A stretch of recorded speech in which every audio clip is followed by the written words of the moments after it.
Vamos abrir as nossas Bíblias na Epístola de Paulo aos Efésios, no capítulo 3.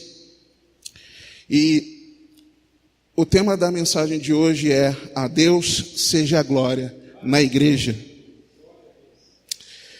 Diz assim a palavra de Deus: por esta causa eu, Paulo, sou prisioneiro de Cristo Jesus por amor de vós, gentios, se é que tendes ouvido a respeito da dispensação da graça de Deus, a mim confiada para vós outros. Pois segundo uma revelação, me foi dado conhecer o mistério, conforme escrevi há pouco, resumidamente.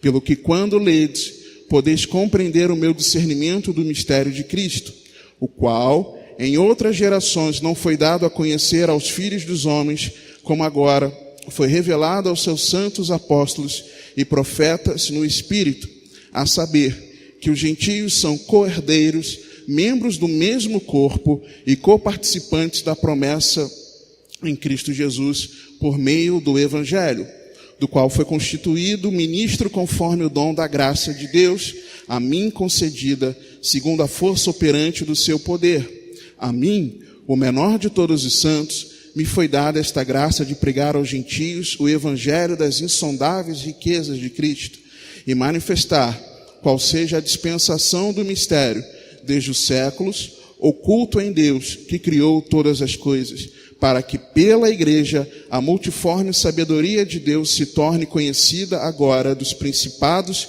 e potestades nos lugares celestiais, segundo o eterno propósito que Deus estabeleceu em Cristo nosso Senhor, pelo qual temos ousadia e acesso com confiança, mediante a fé nele. Portanto, vos peço que não desfaleçais nas minhas tribulações por vós, pois nisso está a vossa glória.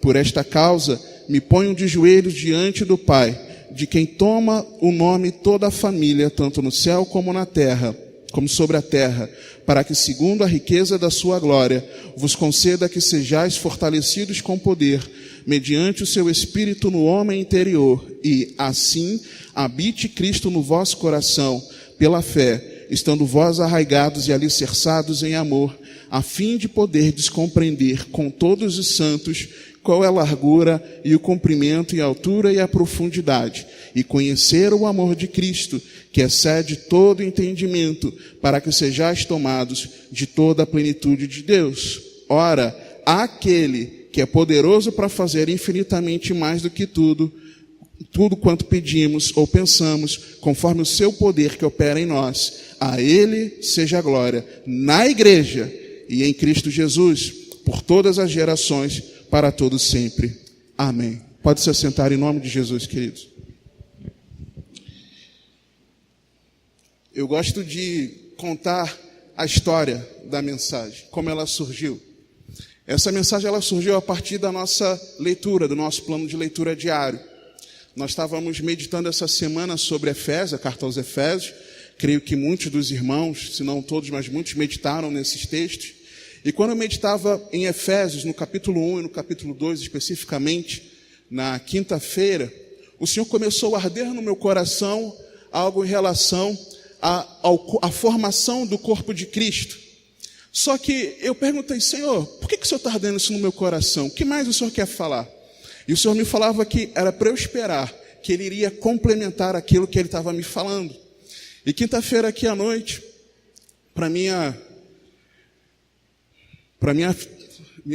meu suor frio, né, vamos dizer, quando eu estava cumprimentando o nosso pastor, ele me comissionou para hoje estar aqui compartilhando da palavra. E aí o Senhor falando comigo: tá vendo? Espera que eu vou continuar falando. E na sexta-feira pela manhã, meditando nos capítulos 3 e 4, o Senhor foi então, descortinou para mim aquilo que Ele queria falar com a gente em relação à carta aos Efésios, no capítulo 3. E o que está acontecendo, irmãos? O que estava acontecendo ali? Primeiro, deixa eu contextualizar para você sobre essa carta e um pouco sobre essa cidade. A carta aos Efésios, né? Os irmãos ali em Éfeso, né? Essa carta escrita aos irmãos em Éfeso, ela foi escrita a uma localidade, a irmãos que estavam numa localidade, que era uma importante região, um porto da Ásia Menor, mais especificamente ali próximo ao Mar Egeu. Ficava situada essa cidade de Éfeso numa estrada que cortava pela costa. Imagina a nossa orla aqui, eu vou falar nossa orla aqui, tem, né? Nossa orla aqui, imagina a nossa BR, a nossa orla aqui da costa de São Gonçalo, né? E imagina uma estrada, a RJ 104, que corta aqui pelo meio e passa por Alcântara. Então existiam ali, cortando aquela cidade, uma estrada que cortava pela orla e uma estrada que cortava pelo interior. E tanto uma estrada pela outra, você tinha caminho para a Ásia e caminho para a Europa. A cidade de Éfeso hoje é como outro país chamado Turquia, muitos já ouviram falar, né, que parte dele europeia, parte dele na Ásia. Então, a cidade ficava localizada ali. A igreja em Éfeso é uma das 7 igrejas às quais o Senhor Jesus direcionou as cartas no livro de Apocalipse. Você vai se lembrar que é aquela igreja que recebeu uma advertência do Senhor de que eles tinham abandonado o primeiro amor. Era essa igreja. E aí, Paulo, no capítulo 18, capítulo 19 de Atos, nós encontramos muitos elementos interessantes a respeito de como é que descortinava, como é que as coisas aconteciam muito nessa igreja. Uma das coisas, por exemplo, se eu não me engano, no capítulo 20, não no 18 e no 19, mas no 18 e 19 eu vou falar já com você, mas no capítulo 20, por exemplo, nós temos ali um texto lindíssimo da despedida de Paulo, em que ele se reúne com os anciãos, né, com os presbíteros da igreja de Éfeso, e ali tem ele estava indo em direção a Jerusalém, sabendo que ia ser preso, né, e aqui quando ele escreve a carta, ele estava preso. Ele foi preso e depois conduzido, né, a Roma. E em Roma ele escreve essa carta, alguns anos depois da estada dele ali com a igreja. E quando ele tem um quebrantamento ali dos anciãos dele, aquele choro, aquela despedida calorosa de pessoas que se amam, de pessoas que umas marcaram as vidas das outras. Paulo marcou a vida da igreja e a igreja marcou a vida de Paulo. Não é? Então, nesse contexto, Paulo escreve à igreja. Paulo, ele escrevendo à igreja, ele começa falando sobre coisas muito importantes, interessantes no capítulo 1, especificamente sobre as bênçãos nas regiões celestiais, né? As bênçãos que o Senhor já derramou sobre nós, toda sorte de bênçãos essas espirituais. Ele vem trazendo algumas coisas no capítulo 2, mas quando ele chega no capítulo 3, ele faz um complemento do que ele começou a falar no 1 e no 2.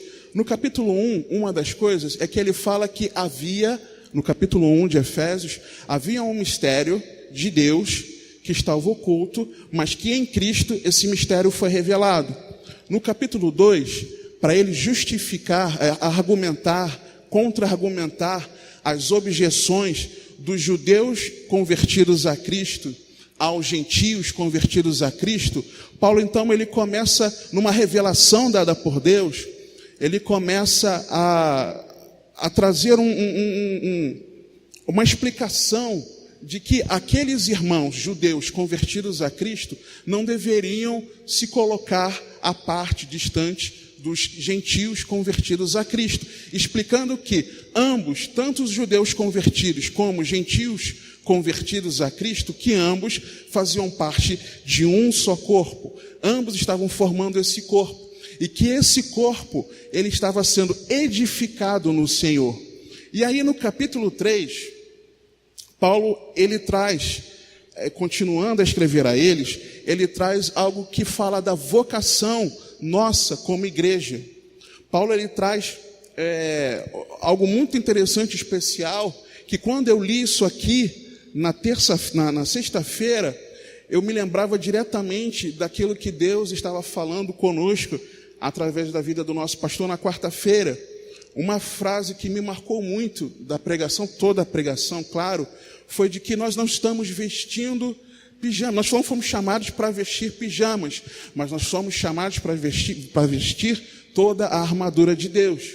E que esse era o entendimento que nós precisávamos ter. E que algumas coisas estavam acontecendo conosco exatamente porque nós não estávamos enxergando isso. E isso, irmãos, nós vamos ver aqui, não é um chamado exclusivo nosso. Não é um chamado exclusivo da igreja bíblica cristã, mas nós vamos ver que é um chamado para toda a igreja de Cristo. Amém? Nós vamos ver que esse é um chamado da igreja. E nós vamos ver também, sinto muito em te dizer, que essa oposição, ela vai continuar acontecendo. É normal, acontecia, acontece e vai continuar acontecendo. Mas muitas coisas interessantes que nós precisamos conversar aí. E aí Paulo vem falando. No versículo 3 ele começa falando, olha, segundo uma revelação, ou seja, uma revelação de Deus para ele, me foi dada conhecer um mistério, conforme eu escrevi há pouco, resumidamente. Que mistério é esse que ele escreveu? O que ele escreveu no capítulo 2, né? Começou a escrever no capítulo 1 e escreveu no capítulo 2, né? E aí ele vem explicando. Pelo que, quando ledes, podeis compreender o meu discernimento do mistério de Cristo, o qual, em outras gerações, não foi dado a conhecer aos filhos dos homens, como agora foi revelado aos seus santos apóstolos e profetas no Espírito. A revelação desse mistério não foi dada ao povo que servia ao Senhor, mesmo os que serviam ao Senhor fielmente nos tempos antigos.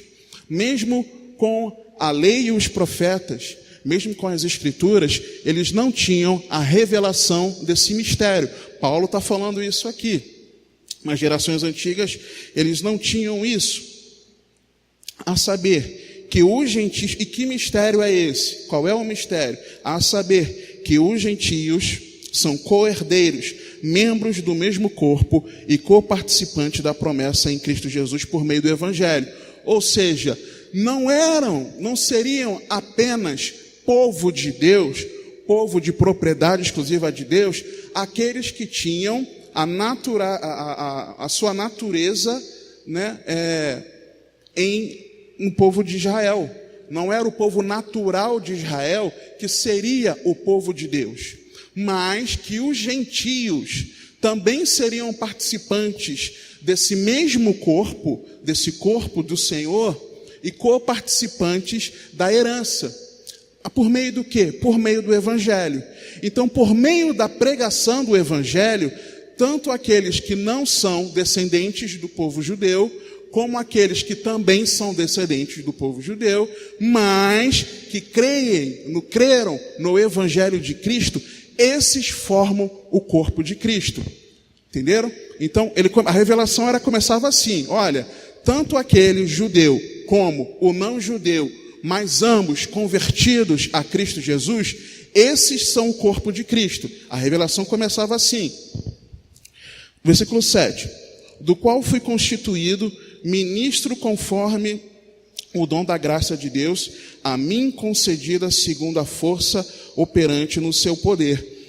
A mim, o menor de todos os santos, me foi dada esta graça de pregar aos gentios o evangelho das insondáveis riquezas de Cristo e manifestar qual seja a dispensação ou a comunhão, dependendo da sua versão, do mistério desde os séculos oculto em Deus que criou todas as coisas. Para quê? Para que pela igreja, por nós, a igreja, a multiforme sabedoria de Deus se torne conhecida agora de quem? De todos os homens? Não. Dos principados e potestades nos lugares celestiais. O mistério de Deus em unir num único povo, num único corpo, judeus e gentios convertidos a Cristo, para que eles pudessem manifestar a plenitude de Cristo, isso era algo que nem o império das trevas sabia. O império das trevas não sabia que existiria um corpo formado por gentios e judeus convertidos a Cristo, e por meio desse corpo, a revelação da plenitude de Cristo continuaria a todo mundo. Esse é o ódio, essa é a raiva do mundo espiritual, vamos chamar assim, do império das trevas, contra a minha e tua vida, que professamos a Jesus Cristo e estamos inseridos no contexto da igreja. A raiva, o ódio, a gana de Satanás e seus demônios contra a igreja de Cristo, é porque eles não sabiam que a igreja de Cristo, ela daria continuidade à obra de Cristo. Eles não tinham noção disso. Satanás, por mais que ele conhecesse a palavra de Deus muito bem, lembra que nós lemos que o mistério não estava revelado nem pelos profetas e nem pelos apóstolos, né? Ainda, esse mistério não estava revelado, que o inferno não tinha ideia de que a obra de Deus continuaria acontecendo, eles não tinham esse entendimento, não sabia. Então, Deus faz com que a multiforme sabedoria dele, ou seja, as várias maneiras de Deus agir por intermédio da igreja, ele faz com que isso seja conhecido do império das trevas. E essa é a raiva, nós vamos ver um pouquinho mais adiante aqui. E essa é a situação. Então, esse mistério de Deus era formar um corpo para expressar, para deixar conhecido, para tornar conhecido o quê? A plenitude de Cristo na terra. Que plenitude é essa? O capítulo 1, ele traz esse ensinamento para mim e para você, dos versículos 15 ao versículo 23, você já deve ter lido essa semana. Não é? Essa plenitude, é até o texto que o pastor citou durante a oração, de que nós estamos assentados no Senhor, acima de principados, potestades, né? E aí, logo em seguida desse versículo, no versículo 20,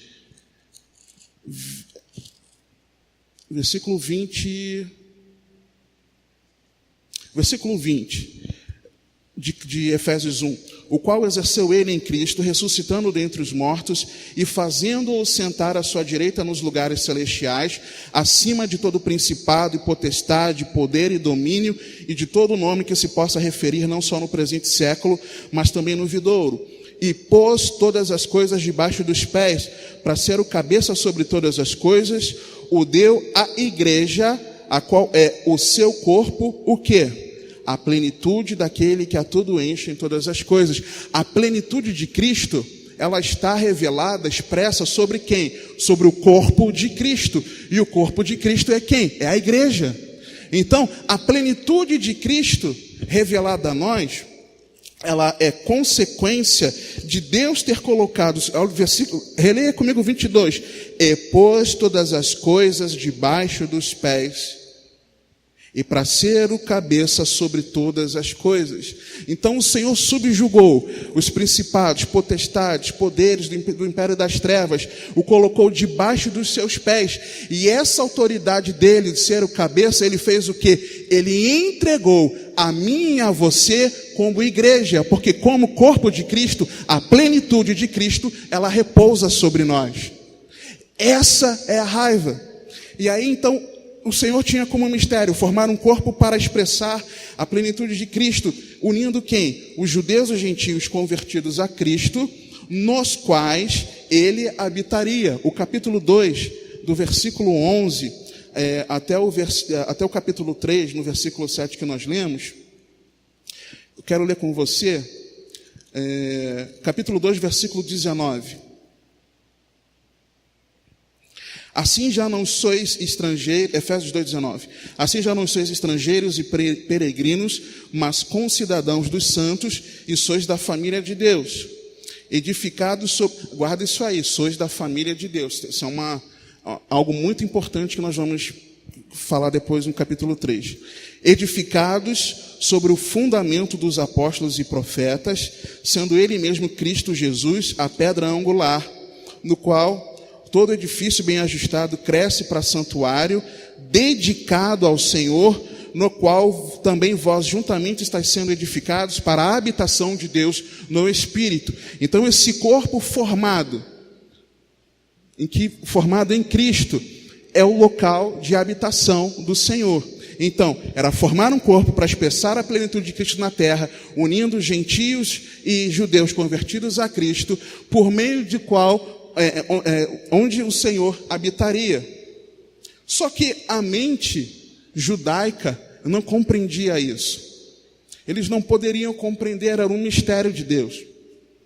Era um mistério de Deus que estava oculto, eles não podiam compreender. Por mais que eles conhecessem muito bem a palavra, por mais que eles fossem dedicados ao Senhor, eles não podiam compreender porque era um mistério que Deus só revelou a partir de Cristo Jesus. Então eles não poderiam compreender isso. E Paulo estava argumentando com eles no capítulo 2,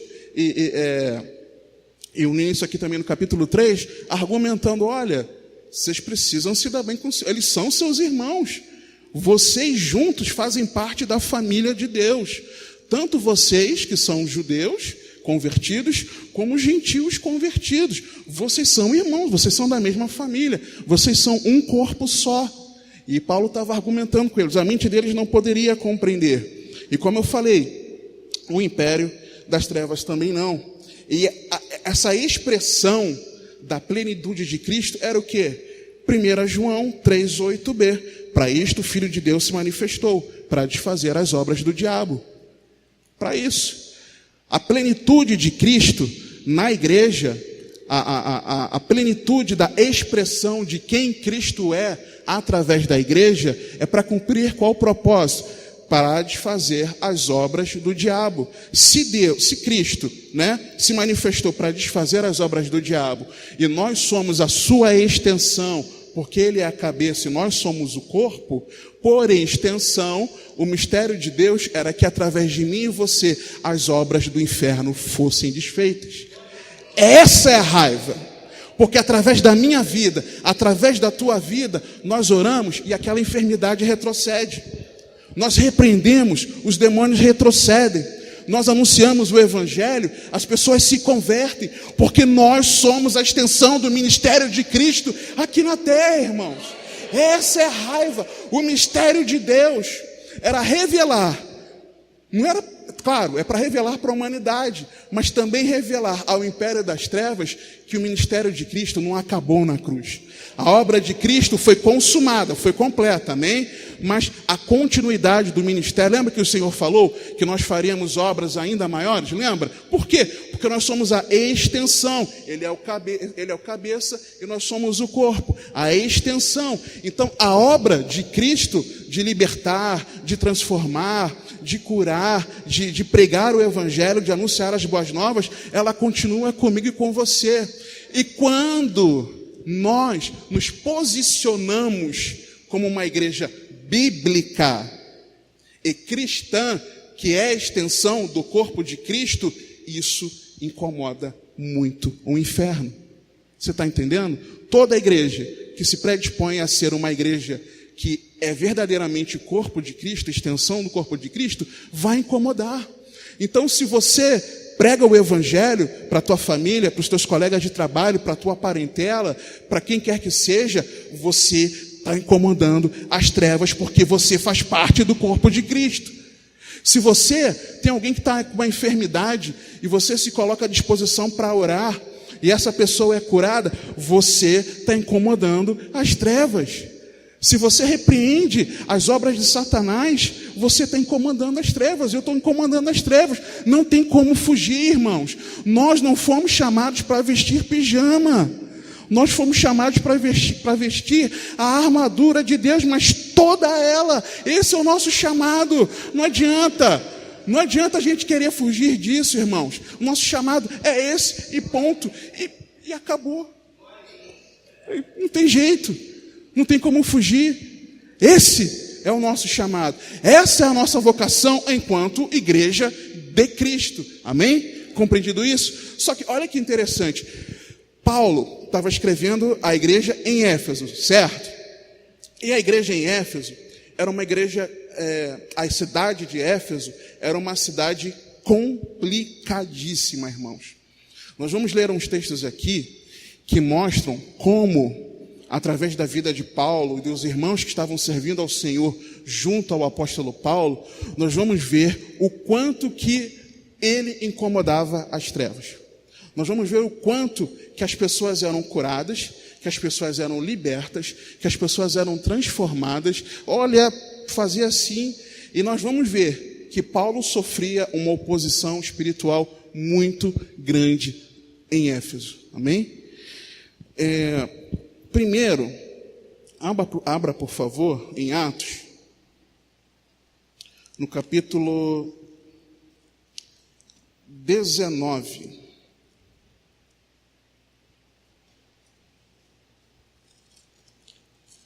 Por favor, meus amados. Aliás, Atos 19. 19 que eu falei, né? Isso. Aconteceu, 19, versículo 1. Aconteceu que, estando Apolo em Corinto, Paulo, tendo passado pelas regiões mais altas, chegou a Éfeso, e achando ali alguns discípulos, perguntou-lhes: recebestes porventura o Espírito Santo quando crestes? Para começar, o primeiro encontro de Paulo com a igreja que já estava se formando ali. Vem cá, você já tem o Espírito Santo? Já começou a incomodar por aí. E continua: ao que lhe responderam: pelo contrário, nem mesmo ouvimos que existe o Espírito Santo.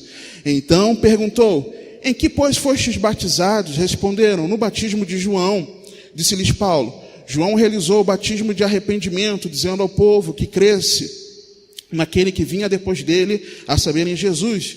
Eles, tendo ouvido isto, foram batizados em o nome do Senhor Jesus. E impondo-lhes Paulo as mãos, veio sobre eles o Espírito Santo, e tanto falavam em línguas como profetizavam. Eram ao todo uns 12 homens. E aí vem a pregação de Paulo. Paulo começava a pregar na sinagoga e a pregação dele estava incomodando e ele foi obrigado a se retirar, a começar a pregar, fazer as reuniões, a pregação na escola de Tirano. E aí, continuando, no capítulo 19, veja por favor o versículo 17.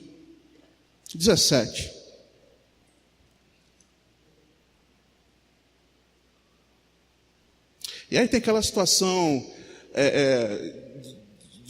dos filhos de serva tentando expulsar demônios, os demônios dando uma escarnecida da cara deles, botando eles para correr. E aí, a partir do versículo 17, chegou este fato, Atos 19, 17, chegou este fato ao conhecimento de todos, assim judeus como gregos, habitantes de Éfeso, veio temor sobre eles, e o nome do Senhor Jesus era engrandecido. Muitos dos que creram vieram confessando e denunciando publicamente as suas próprias obras. Vamos só fazer uma pausa. Você costuma ver pessoas que publicamente confessam os seus pecados? É difícil. Até tem, mas é difícil. Eles ali publicamente se arrependiam, se arrependiam e confessavam as suas obras publicamente. Então a gente começa a ver que a igreja de Cristo, através de Paulo e através daqueles irmãos, ela estava trazendo, levando salvação para aquele povo, que as pessoas estavam sendo convertidas ao Senhor, verdadeiramente, porque elas creram e se arrependeram e confessavam publicamente os seus pecados. Versículo 19. Também, muitos dos que haviam, agora começa mais ainda a descortinar, também, muitos dos que haviam praticado artes mágicas, magia, reunindo os seus livros, os queimaram diante de todos. Calculando os seus preços, achou-se que montavam a 50.000 denários. Assim a palavra do Senhor crescia e prevalecia poderosamente. Preste atenção. Existiam pessoas, e eu vou falar um pouco mais sobre essa cidade, nós vamos ler alguns versículos aqui. Existiam pessoas que faziam magia. Então Paulo estava compartilhando o evangelho. Não era só pessoas que, entre aspas, estavam com a vida light, mas pessoas que espiritualmente estavam muito comprometidas pela magia, né? Mexia em casa de marimbondo. A Bíblia fala aqui para mim e para você que quando eles resolveram se desfazer dos seus livros de magia, aquela quantidade somada, eles fizeram um cálculo ali daquele montante, era de 50 mil denários. E esses denários não é o mesmo denário praticado em Israel, mas era o denário que era a dracma grega. E esse denário, para eles ali, um denário, ele simbolizava também o dinheiro de um dia de trabalho. Era o salário de um dia de trabalho. E foram 50 mil dias de trabalho desfeitos ali, entregues, possivelmente para ser queimado, né, de livros de magia, daquilo que eles se encheram, aprenderam e praticavam. Faz uma conta, irmãos, 50 mil denários.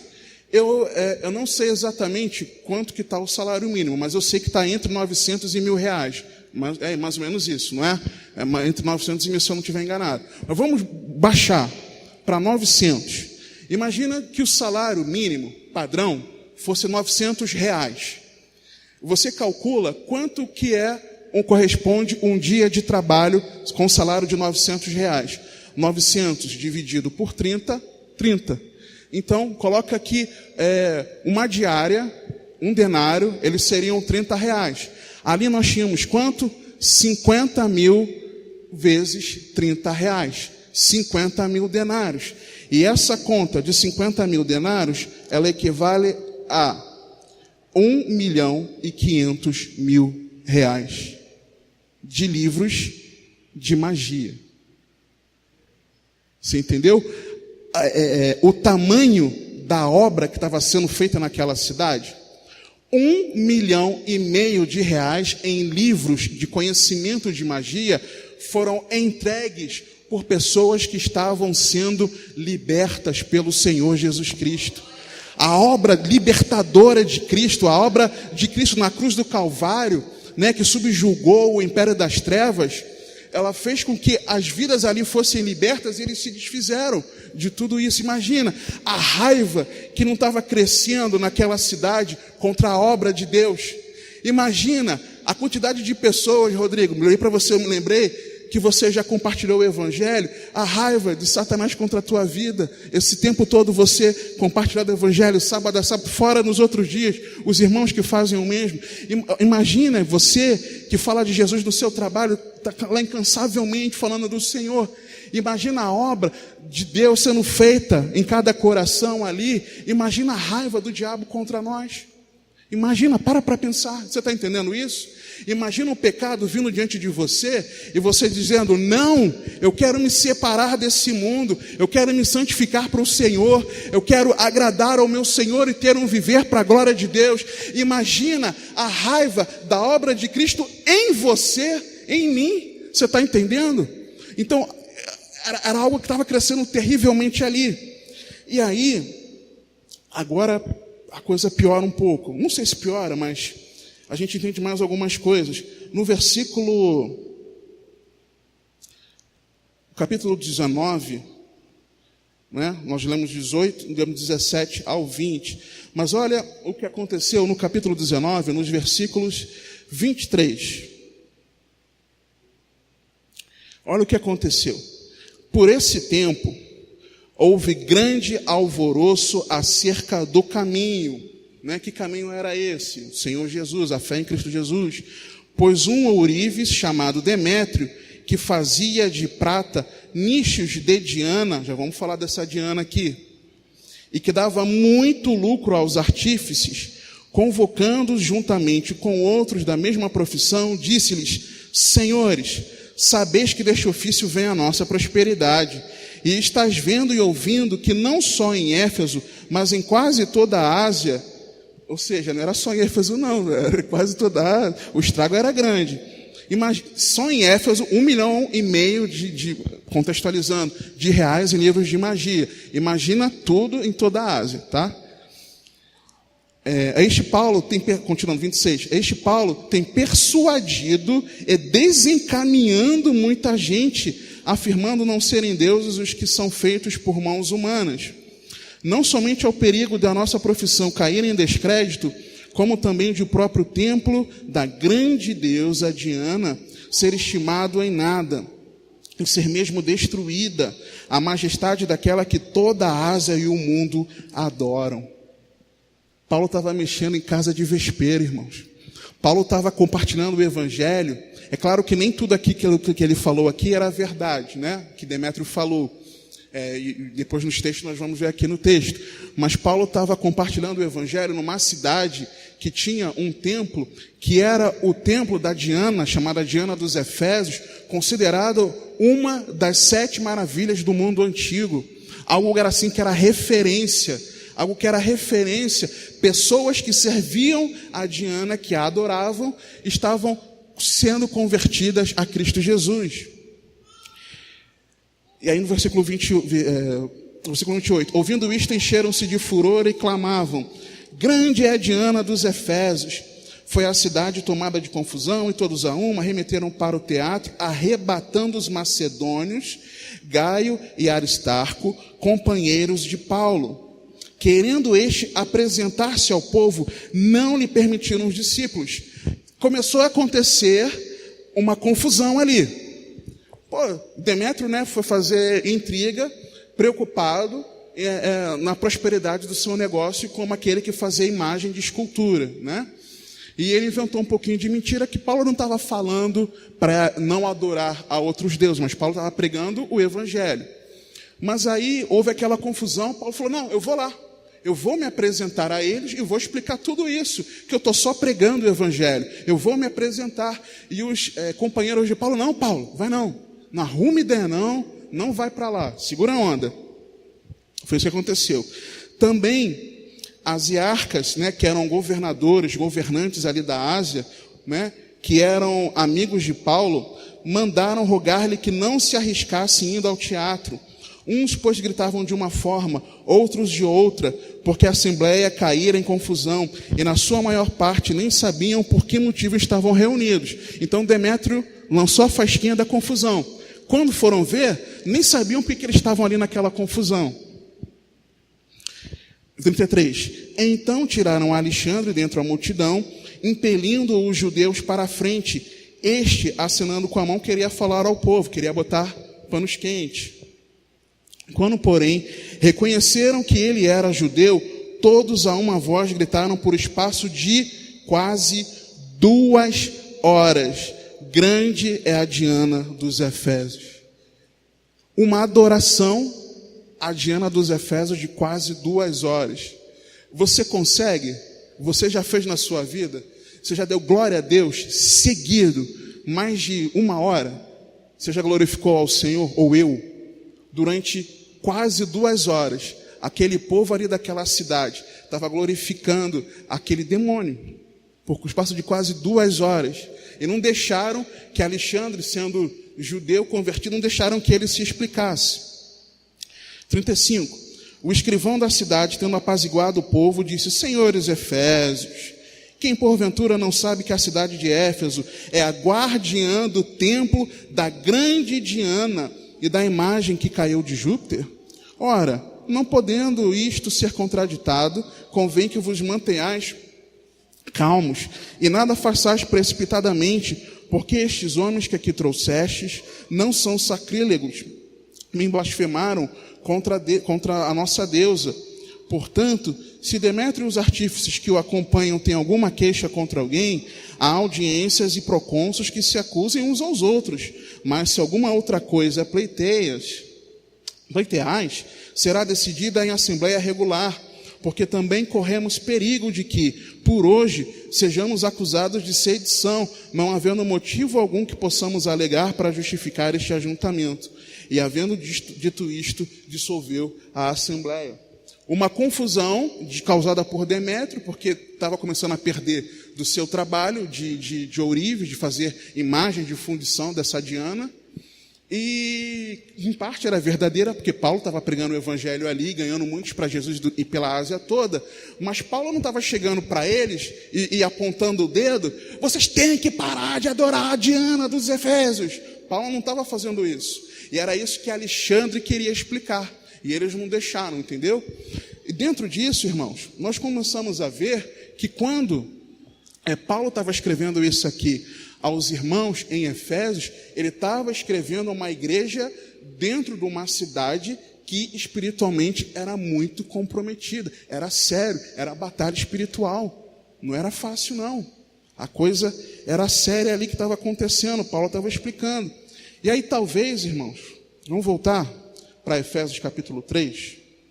E aí talvez você pense assim agora: ai, meu Deus do céu, eu não quero mais servir a Jesus, não. Eu não quero estar na linha, eu não quero ser perseguido. Não, meu Deus, eu não quero. A mensagem da cruz, estava falando com os irmãos de manhã na Tijuca, a mensagem da cruz, você que escolhe. Ou você escolhe a misericórdia de Deus e vive para a glória dele, crendo em Jesus Cristo como teu Senhor e Salvador, se arrependendo dos seus pecados, ou você escolhe a ira de Deus. É você que escolhe. A mensagem da cruz, sou eu que escolho e você que escolhe. A mensagem que você quer escolher. Se você quer escolher a mensagem da cruz como ira para a sua vida, né? Se eu quiser, tudo bem. Agora, se nós escolhermos a vida de Cristo em nós e através de nós, e a eternidade com Deus, nós vamos ser perseguidos, irmãos. Não tem jeito. Não tem escapatória. Entendeu? Amém? E aí, não para aí. Só que Deus dá para nós ensinamentos importantes para a nossa vida espiritual, para que nós possamos estar no meio de tudo isso. Né? Deus não pegou a gente e jogou a gente no meio do fogo. Ó, dá o seu jeito aí. Deus não fez isso comigo, com você. O texto que Paulo escreve na carta continua falando, pelo qual, versículo 11 de Efésios 3, vou reler o 10, para que pela igreja a multiforme sabedoria de Deus se torne conhecida, agora dos principados e potestades nos lugares celestiais. Ou seja, a obra de Cristo ela vai continuar desfazendo as obras do diabo por meio da igreja, segundo o eterno propósito que estabeleceu em Cristo Jesus nosso Senhor. E no versículo 12, pelo qual temos ousadia e acesso com confiança mediante a fé nele. Irmãos, nós temos livre acesso a Deus. Se nós temos livre acesso a Deus, isso significa que a obra de Cristo na cruz comprou para mim e para você pelo preço do seu sangue, conquistou pelo preço do sangue dele, a liberdade, a intimidade, não liberdade, mas a intimidade nossa com Deus. Você pode ter intimidade com Deus. Você não precisa ter medo. Você tem intimidade com Deus. Você está entendendo? Você tem livre acesso, pelo qual temos ousadia e acesso com confiança, mediante a fé em Cristo Jesus. E aí no versículo 13, eu achei isso muito interessante. Paulo escreve, eu já li essa carta algumas boas vezes, irmãos, e tem detalhes que para mim só ficaram muito claros essa semana.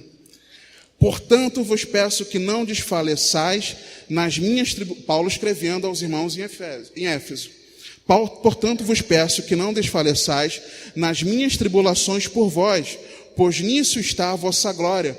Paulo está falando, ei, igreja em Éfeso, a glória de vocês, a eu estar passando o que eu estou passando, a perseguição que eu estou passando, por amor a vocês. A glória de vocês, igreja, a minha glória como igreja, nós vermos que os nossos pastores passam as perseguições que passam por amor a nós. Você está entendendo? Paulo está falando isso aqui. A sua glória, igreja em Éfeso, é que vocês, em mim, vocês podem entender que as tribulações que eu passo é por amor a vocês, é por dedicação a vocês. Se gloriem nisso. A glória de vocês é essa. Igreja, a glória de vocês é essa. Se gloriem nisso. Vocês não estão vendo a minha dedicação por amor a vocês? Vocês não estão vendo aquilo que eu me entrego por amor a vocês? Se gloriem. Deus está agindo. Não passa por isso. Não liga para isso não. Não liga para isso não. Vamos igreja. Anima-te. Era isso que Paulo estava fazendo. E eu falo contigo, o Senhor fala contigo. Igreja, se anima. A nossa glória é ver mesmo em meio às perseguições que os nossos pastores passam, que alguns irmãos passam, é ver a obra de Deus sendo realizada. Essa é a nossa glória. Você está entendendo? Essa é a glória da igreja. E aí, Paulo continua o Espírito Santo através da vida de Paulo, algo muito importante. E lembra que eu falei para você que nós somos família de Deus, para você segurar essa informação? Nós, como corpo de Cristo, nós somos família de Deus. E aí Paulo fala assim, escrevendo: por esta causa, me ponho de joelhos. Por causa de quê? Por aquilo que ele acabou de falar, amém? O que ele acabou de falar? O mistério de Deus revelado, da plenitude de Cristo, por intermédio do corpo, formado por judeus e gentios convertidos a Cristo, desfazendo a obra do diabo, amém? Então, por isso, eu me coloco de joelhos diante do Pai. Diante de quem? Do Pai. Na Almeida Corrigida e Fiel, ele, não vou falar que acrescenta, mas traz um complemento de que é Pai do Senhor Jesus Cristo, né? Em muitas outras versões, não. Vou falar diante do Pai. De quem toma o nome toda a família, tanto no céu como sobre a terra. Dentro de um contexto da obra de Deus continuar sendo feita pela igreja e diante do império das trevas, sim, mas para a gente segurar a onda, porque temos livre acesso diante de Deus, Paulo se colocava de joelhos para orar, e Paulo insere aqui um negócio que não tem nada a ver com isso aqui, irmãos. Paulo começa a falar de família. Não tem nada a ver, lendo o texto aqui, você leu essa semana, se não leu, você vai ter oportunidade de ler com calma, mais calma. Não tem nada a ver Paulo inserir aqui o contexto de família. Paulo ele começa a falar de quem toma o nome toda a família, tanto no céu como na terra. Todas as famílias, elas têm... Quem tem o nome, por exemplo, eu tenho vários sobrenomes, né? Souza Alves Fonseca de Paula. Então, a minha filha, Ana Beatriz, ela tem não todos os nomes, mas tem parte dos meus nomes, sobrenomes, e parte dos sobrenomes da mãe. Então, o nosso sobrenome junto, né, da mãe, herdado dos pais dela, parte dos meus, herdados dos meus pais, eles estão sobre a minha filha. Então, quando você chama, por exemplo, a minha filha pelo sobrenome, Generoso Albuquerque de Souza Alves, é o sobrenome que é o dela, ela está sendo chamada pelo nome da nossa família, o nosso sobrenome. Então, quando alguém chama alguém da família do pastor Sandro, pastora Fabiana, vai chamar pelo nome Salles, do pastor Alan, a pastora Rosa, vai chamar pelo sobrenome Capriles. Nós temos o nosso nome em quem? Em Deus, é que Paulo está falando. O nosso nome está em Deus. Toda a família tem o seu nome em Deus. Então, nós poderíamos acrescentar no nosso sobrenome que nós somos de Deus. Então, eu posso falar que você é o irmão de Deus, o teu sobrenome, de quem toma o nome toda a família. Então, Paulo ele insere um contexto de família em algo assim que você olha assim, de que Paulo está falando? Por que Paulo inseriu esse contexto de família? Essa é uma das chaves muito importantes, irmãos. Se nós formos continuar a ler a carta aos Efésios,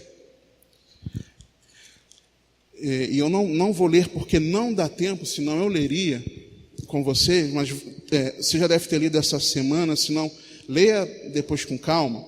A Bíblia traz para mim e para você, a partir do capítulo 5, no versículo 22, nós vemos vários ensinamentos, e isso vai para o capítulo 6, até o versículo 9, nós vemos vários ensinamentos, até o pastor Alan citou esses ensinamentos aqui, na oração pela família, ensinamentos sobre o relacionamento do marido com a esposa, da esposa com o marido, dos filhos com os pais, dos pais com os filhos, dos servos e seus senhores e servos.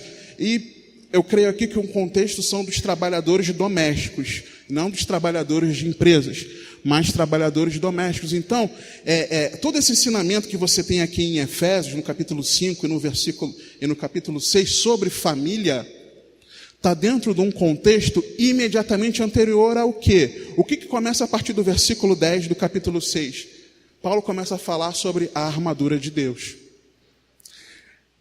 Paulo então começa a falar quanto ao mais, né, no demais, e se nós formos buscar essa palavra em grego, nós vamos ver que essa palavra não quer dizer necessariamente finalmente. E exatamente aqui, essa palavra, ela só tem 2 ocorrências no Novo Testamento.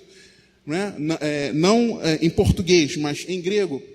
Quanto ao mais, só tem 2 ocorrências. E essas ocorrências, elas não apontam finalmente. Então, finalmente vai acontecer isso. Elas não apontam isso. Elas apontam, na verdade, uma continuidade daquilo que estava sendo falado. O que Paulo estava querendo dizer aqui? Olha, para que vocês possam ser fortalecidos no Senhor e na força do seu poder, sendo revestidos de toda a armadura de Deus, antes de vocês serem revestidos de toda a armadura de Deus, vocês precisam ser bons maridos, boas esposas, bons filhos, bons pais, bons funcionários, bons patrões. Se vocês não tiverem uma vida cristã de verdade, não tem como se revestir de toda a armadura de Deus. Quando a gente lê a continuidade da carta, é aí então que a gente entende por que no versículo 14 do capítulo 3, Paulo insere de quem toda a família é tomado o nome. Por que Paulo inseriu isso aqui? Porque a família, no contexto da igreja, ela é fundamental. A minha família, no contexto da igreja, é fundamental. A sua família, no contexto da obra de Cristo aqui na terra, no grande mistério de, através do corpo, o Senhor revelar, expressar toda a plenitude dele, a sua família é muito importante. Não desista da sua família. Não desista de orar pela sua família. Não desista de clamar pelo teu marido, pela tua esposa, de clamar pelos teus filhos, pelos teus pais. Não desista. Não desista de que o seu lar seja um ambiente celestial. Não desista de que na sua casa vocês se reúnam para orar, para meditar na palavra, para louvar ao Senhor. Não desista. Não desista da sua família ser representante do corpo de Cristo, porque vocês são a igreja. Você como família, na tua casa, você e mais um que serve ao Senhor, ali está representada a igreja. Você está entendendo? A igreja, a tua família está inserida nesse contexto, sim. E é isso que Paulo estava falando no versículo 14. E Paulo continua, versículo 15, de Efésios 3. E Paulo continua, para quê? Para que segundo a riqueza da sua glória, vos conceda que sejais fortalecidos com poder. Lembra? Efésios 6, no versículo 10, sermos fortalecidos no Senhor e na força do seu poder. Versículo 16 de Efésios 3, para que segundo a riqueza da sua glória, vos conceda que sejais fortalecidos com poder, mediante o seu Espírito, onde? No nosso homem interior, no nosso íntimo. Então, a nossa família precisa estar bem, para que nós possamos ser revestidos do Senhor. Você está entendendo isso? Para o nosso fortalecimento no nosso interior, a nossa família tem um papel muito importante, fundamental nisso tudo. E Deus, e interessante que Paulo, ele faz a menção de Deus como Pai, e não como Senhor, mas como Pai, o Senhor vai entregar a ele esse fortalecimento no íntimo com poder pelo seu Espírito, essa intimidade de ser fortalecido no seu interior pelo Espírito Santo, é para quem é filho. Lembra, Paulo fala, por essa razão, eu me ponho de joelhos diante do Pai. Eu só encontrei na Almeida Corrigida e Fiel, Pai do Senhor Jesus Cristo. Em todas as outras versões que eu li, somente Pai. E aí ele fala de família, falar de pai e família. Ele tinha falado que nós somos família de Deus. Então, eu compreendo que nós fazemos parte da família de Deus, de quem Ele é Pai, do Senhor Jesus Cristo, e também nosso Pai, nós que cremos em Cristo Jesus, somos chamados filhos de Deus, recebidos como filhos de Deus. E nesse contexto, como filhos de Deus, Deus, então, no nosso íntimo, Ele nos fortalece com o seu poder, pelo Espírito Santo. Deus promete fortalecer a mim e você pelo Espírito Santo no nosso interior. Deus vai te fortalecer, irmão. Deus vai te fortalecer quando você achar que você não consegue mais, quando você achar que não dá mais, Deus promete para você que Ele, como teu Pai, vai te fortalecer no seu interior, com o seu poder pelo Espírito Santo. Você pode ser cheio do Espírito de Deus. Você pode ser fortalecido pelo Espírito de Deus. Igreja, seja cheia do Espírito de Deus. Seja cheio do Espírito de Deus. Deus quer que você seja uma igreja gloriosa, uma igreja vitoriosa que avança, desfazendo toda a obra de Satanás, porque você é filho de Deus. Você entendeu isso? Você é filho. E aí, irmãos, Paulo ele continua. Para quê? Paulo ele continua. Ele fala da vida de Cristo em nós, versículo 17. E assim, com a força do Espírito Santo no teu interior, fortalecido no seu interior, habite Cristo em vosso coração, pela fé. Quando que a vida de Cristo vai estar em mim? Quando eu vou ser verdadeiramente representante de Cristo, quando eu entender esse contexto de que, como filho, eu recebo o fortalecimento do Senhor no meu íntimo. Estando vós arraigados e alicerçados em amor. E aí eu não tive como deixar de lembrar daquilo que o Senhor tem falado comigo há tanto tempo, a necessidade de nós crescermos em amor, de que a nossa raiz, o nosso fundamento precisa ser o amor. Nós precisamos crescer arraigados, enraizados em amor, edificados em amor. Paulo continua no versículo 18, para quê? A fim de poderdes compreender com todos os santos qual é a largura e o comprimento e a altura e a profundidade, e conhecer o amor de Cristo, que excede todo entendimento, para que sejais tomados de toda a plenitude de Deus. Vamos quebrar esse texto um pouquinho. A fim de poderdes compreender sozinho. O que a tua Bíblia fala? A fim de poderdes compreender com todos os santos. Nós só conseguimos compreender a dimensão, compreender não no sentido de compreender com entendimento, mas experimentar a dimensão, toda a dimensão, na largura, na altura, na profundidade, no comprimento do amor de Cristo, como igreja. É isso que está escrito aqui. Você está entendendo? Nós só conseguimos experimentar todo o amor de Cristo Jesus no contexto de todos os santos. É só no contexto de igreja. Não tem como, irmãos. Como igreja é que nós conseguimos experimentar o amor de Cristo Jesus. Paulo está explicando isso aqui. Com todos os santos. Não é sozinho. Não é só com todos os santos. É na igreja. Esse é o contexto. Compreender e experimentar esse amor de Cristo inseridos no contexto de igreja, na sua dimensão, né, toda. Só que é algo que nós não podemos entender. Nós podemos o compreender, talvez a tua versão fale compreender, conhecer, talvez fale um pouco diferente. O compreender aí não é entender com raciocínio, com intelecto.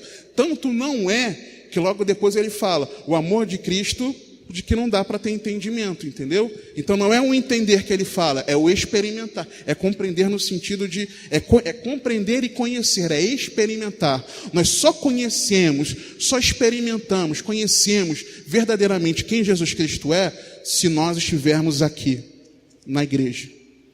Não nesse prédio, mas na igreja, como igreja. Você está entendendo isso? Essa é a forma.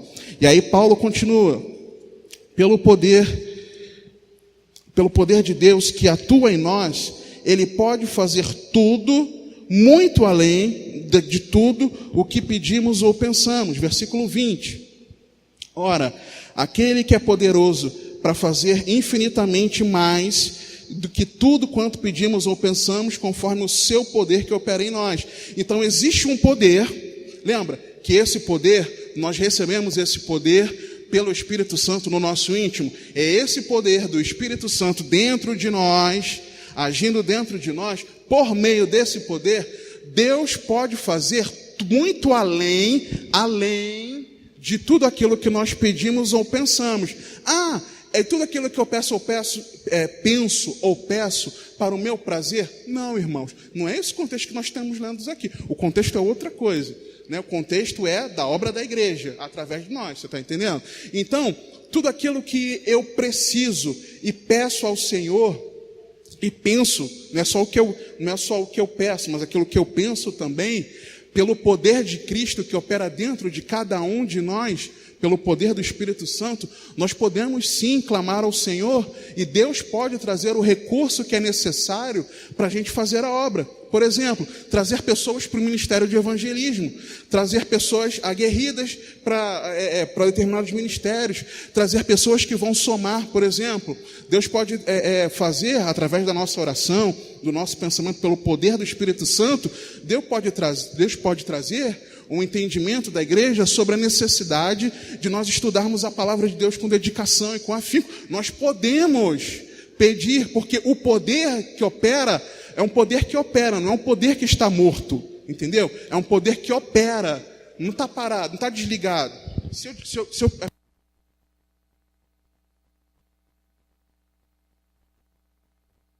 ligo o botão, aciono o botão, ele está operando. Então o poder do Espírito Santo dentro de mim, você não está parado. Mas o poder que opera do Espírito Santo em mim e você, por meio desse Espírito que opera dentro de nós, Deus pode realizar através da igreja. Tudo aquilo que nós pedimos e pensamos para a igreja, Deus pode fazer muito além. Você pode pedir: Senhor, dá-me uma alma, pelo menos essa semana, que eu pregue o Evangelho e uma alma se converta. Porque você está ali como igreja para pregar, amém? É esse contexto aqui. E o Senhor, de repente, te acrescentar 3 almas. Ele pode fazer muito além de tudo aquilo que você pede ou pensa, para esse propósito, de você ser igreja, entendeu? Senhor, olha, eu creio aqui, Pai, um exemplo, você está com uma pessoa que está enferma, e a pessoa não está conseguindo um atendimento no hospital, por exemplo, e você vai orar, pedindo ao Senhor, para que, às vezes surgem esses pedidos no grupo de oração da igreja, né? Para que nós oremos pelas pessoas, para que abra vaga no hospital, para a pessoa ser internada, coisas assim. Nós podemos orar e pedir isso, mas não acontece das vezes da pessoa ser curada e nem precisar ser internada. Por quê? Porque o poder do Espírito Santo que opera na nossa vida, por aquilo que nós pedimos ou pensamos, fez muito além. Nós pedimos para a vaga ser aberta, Deus vai curar a pessoa. Você entendeu? Ele faz além, nesse propósito aqui. E aí Paulo complementa de uma forma muito especial: a Ele seja a glória na igreja tem glória, amém? A Ele seja a glória na igreja. E aí algumas versões falam por Jesus Cristo, outras versões falam é em Cristo Jesus, né? O em Cristo é porque é por Ele, é na pessoa de Cristo existe glória na igreja, por todas as gerações, para todos sempre, amém. Amém? É por isso que você e eu, irmãos, nós precisamos nos render ao Senhor. Nós precisamos nos entregar ao Senhor de todo o coração, de toda a alma, de todo entendimento, força, porque a Deus seja a glória na igreja. A Deus seja a glória na igreja. E eu quero com você louvar ao Senhor, pedir o auxílio ali dos universitários do louvor.